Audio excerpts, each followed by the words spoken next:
Assalamualaikum warahmatullahi wabarakatuh. Sahabat berkah yang dirahmati Allah, jumpa lagi dalam rahmat dan senantiasa dalam lindungan Allah Subhanahu wa ta'ala. Semoga kita senantiasa dalam keberkahannya dan lindungannya. Amin ya rabbal alamin. Pada kesempatan singkat kali ini, channel Sahabat Berkah akan membahas sebuah kisah tentang kisah wanita cantik yang menggoda ulama. Bismillahirrahmanirrahim. Kisah ini terjadi pada abad pertama Hijriyah di zaman tabi'in. Kisah ini bermula, "Wahai suamiku, adakah di Makkah ini laki-laki yang jika melihat wajah cantikku ini ia tidak tergoda?" Tanya seorang istri kepada suaminya sambil bercermin. Ia sangat mengagumi kecantikan yang terpantul di kaca itu. "Ada," jawab sang suami. "Siapa?" kata istrinya. "Ubaid bin Umar," jawab suaminya. Sang istri diam sejenak. Ia merasa tertantang untuk membuktikan bahwa kecantikannya akan mampu menggoda laki-laki itu. Kemudian dia kembali bertanya, "Wahai suamiku," katanya merayu, "bolehkah aku membuktikan bahwa aku bisa membuat Ubaid bin Umar bertekuk lutut di depanku?" Sang suami terkejut dengan permintaan ekstrim itu, tetapi ia sendiri juga merasa rencana istrinya ini akan menjadi sesuatu yang menarik. "Untuk menguji kesalihan seorang ulama, silahkan, aku mengizinkanmu." Setelah merias diri sedemikian rupa, berangkatlah wanita itu mencari Ubaid bin Umar di Masjidil Haram. Ubaid adalah seorang ulama yang lahir semasa Rasulullah SAW masih hidup. Nama lengkapnya Ubaid bin Umar bin Qatadah al-Laitsi al-Jundai al-Makki. Beliau wafat pada tahun 74 Hijriyah. Saat menjumpai Ubaid, wanita itu berpura-pura meminta nasihat. Ia beralasan kebutuhannya amat penting dan memintanya pindah ke pojok masjid. Sesampainya di sana, wanita itu membuka cadarnya dan tampaklah wajah cantiknya laksana bening rembulan. "Apa yang kau lakukan?" kata Ubaid melihat kejanggalan wanita tersebut. Kemudian wanita itu berkata, "Sungguh aku mencintaimu, aku hanya ingin jawaban darimu." Seregah wanita itu terus berusaha menggoda Ubaid. "Sebentar," kata Ubaid. "Kini nadanya mulai naik.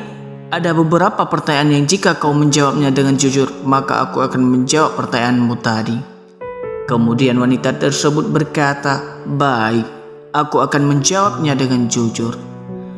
Pertama, seandainya malaikat maut datang menjemputmu saat ini, apakah engkau senang aku memenuhi ajakanmu?" Wanita itu tak menyangka akan mendapatkan pertanyaan yang langsung mengingatkannya dengan kematian. Kemudian menjawabnya, "Tidak." Soal yang kedua, seandainya saat ini engkau berada di alam kubur dan sedang didudukkan oleh malaikat mungkar dan nakir untuk ditanyai, apakah engkau senang aku penuhi ajakanmu? Kemudian wanita itu menjawab lagi, "Tidak." Namun Ubaid menanyakan lagi soal ketiga, seandainya saat ini semua manusia menerima catatan amalnya dan engkau tidak tahu apakah kau akan mengambilnya dengan tangan kanan atau tangan kiri, apakah engkau senang jika aku memenuhi ajakanmu? "Tidak," wanita itu kembali menjawab. Namun Ubaid menanyakan soal yang keempat, seandainya saat ini seluruh manusia digiring ke timbangan amal dan engkau tidak tahu apakah timbangan amal kebaikanmu lebih berat atau justru amal burukmu yang lebih berat, apakah engkau senang jika aku memenuhi ajakanmu? Wanita itu terus menjawab, "Tidak."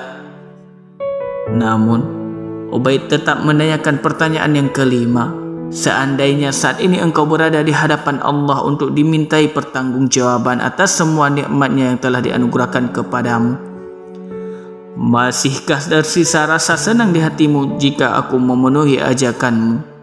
Wanita itu menjawab lagi, "Demi Allah, tidak. Kalau begitu wahai wanita, takutlah kepada Allah. betapa Allah telah memberikan segalanya kepadamu. Kini wanita tersebut tak kuasa menahan air matanya. Tadi dia datang ke Masjidil Haram berpura-pura mencari nasihat. Kini ia benar-benar mendapatkan nasihat yang benar-benar menyentuhnya.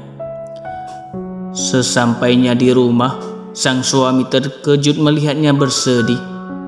Kemudian sang suami bertanya, "Apa yang terjadi wahai istriku?" Kata suaminya, "Kita ini termasuk orang-orang yang celaka," jawab istrinya itu. Kemudian ia mengambil wudhu dan salat. Sahabat berkah yang dirahmati Allah, hari-hari berikutnya ia berubah drastis. Ia tak lagi membanggakan kecantikannya. Ia tak lagi suka berdandan di setiap malam. Ia berubah menjadi ahli salat dan puasa.